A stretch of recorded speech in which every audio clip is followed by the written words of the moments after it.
With the addition of Texas and Oklahoma, the SEC has solidified itself as the best conference in college football by a mile. How can we expect other conferences to compete? In this video, I break down a way for them to do just that, teaming up to create a super conference that could rival and surpass the SEC. But let's break this down into 3 steps. Choosing conferences to combine, picking schools from each, and aligning the conference. We start by choosing our conferences to build from. Taking the SEC out of the equation, you essentially have a Power 4. The ACC, Big 10, Big 12, and Pac-12. Geographically speaking, it makes no sense to have teams from both the East and West Coasts in the same conference, so sacrifices had to be made. The West Coast has its perks, namely a recruiting hotbed in the state of California, but also some potentially dangerous teams in Oregon, Utah, and USC. However, to create the super conference I had in mind, they were just too far away geographically to be included. So I had to eliminate the Pac-12 from contention. That leaves us with 3 conferences to choose teams from: the ACC, Big 10, and Big 12.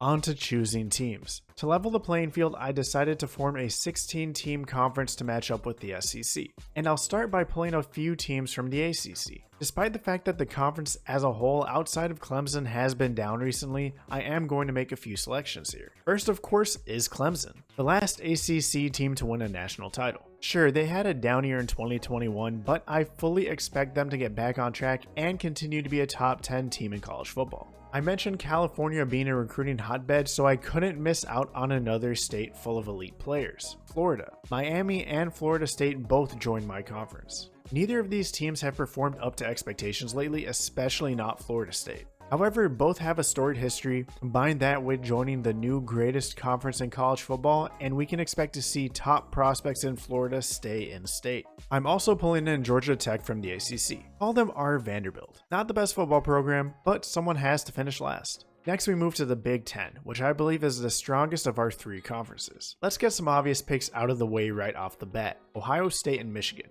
Ohio State has been the dominant Big 10 team over the past decade, winning the conference title half the time. While Michigan hasn't been as great at winning the conference until last year, they have put together some good seasons and easily get the nod here. Michigan State can tag along as well, since it feels weird not to have them in the same conference as Michigan. Plus, they're actually tied for second in Big 10 conference titles since 2011 with 2. The team they are tied with also joins the Super Conference, Wisconsin. While the Badgers can never claim to be the flashiest team in the country, they are reliably good, winning 10 or more games 7 times since 2010. Wisconsin is also tied with Ohio State for most Big 10 championship game appearances. Penn State brings a rich history and tradition to the conference, as well as one of the toughest stadiums to play in as a visiting team. Iowa has had a sneaky good team over the past few years, winning 8 or more games outside of the shortened 2020 season each of the last 7 years. And finally, I'm leaning heavily on tradition here and selecting the best 3-9 team the country has ever seen in Nebraska. Trust me, they're a sleeping giant waiting to be awoken. Maybe joining a super conference is a swift kick in the behind that program needs. Finally, the Big 12, and yes, I'm pulling from the expanded Big 12 here. The SEC has its claws firmly grasped in the Texas recruiting pipeline with A&M, the introduction of Texas, and arguably Oklahoma, since a large portion of the Sooner team hails from the Lone Star State. So I do believe this super conference does need some representation from Texas. A team that happens to be second in Big 12 championships is available: Baylor. I'm going with the opposite of tradition here because, let's be honest, Baylor doesn't exactly have the most storied history. In fact, if you had told me in the mid-2000s that Baylor would win any Big 12 titles, I would have laughed in your face. But the Bears have turned it around and deserve a spot in this conference. For additional Texas representation, I'm bringing in TCU.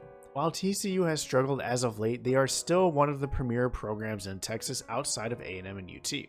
Oklahoma State is also joining. Let's be honest, there's no real reason for Oklahoma State to stay in the Big 12 now that the Sooners are jumping ship, and the program has consistently performed near the top of the Big 12. Be a great add to the conference. Finally, UCF, deepening that recruiting pipeline in Florida. We don't know just yet how UCF will perform with their first taste of Power 5 play in the Big 12, but I'm giving them the nod to have a shot at an even more prestigious conference. Now you might be wondering, we still have 1 spot left. What do we do with it? We give it to the school that everyone loves to hate, Notre Dame. Having Notre Dame in your conference means more eyes on games. It's as simple as that. Plus, it's about time they joined one. Now that we have our teams, how do we align the conference? There's been a lot of back and forth on how the SEC will be split: divisions, pods, or a divisionless scenario. I think the best course of action for the new super conference is to go divisionless. 9 total conference games, 3 set annual games, and 6 home-and-home matchups, so you never go over 2 years without playing a conference opponent. Take Ohio State, for example. Every year they would play Michigan, Michigan State, and Penn State, but their other 6 conference games would rotate between the remaining 12 teams. This setup allows for flexibility and provides, in my opinion, the fairest scheduling for all teams. This new Super Conference has a great shot to take down the SEC.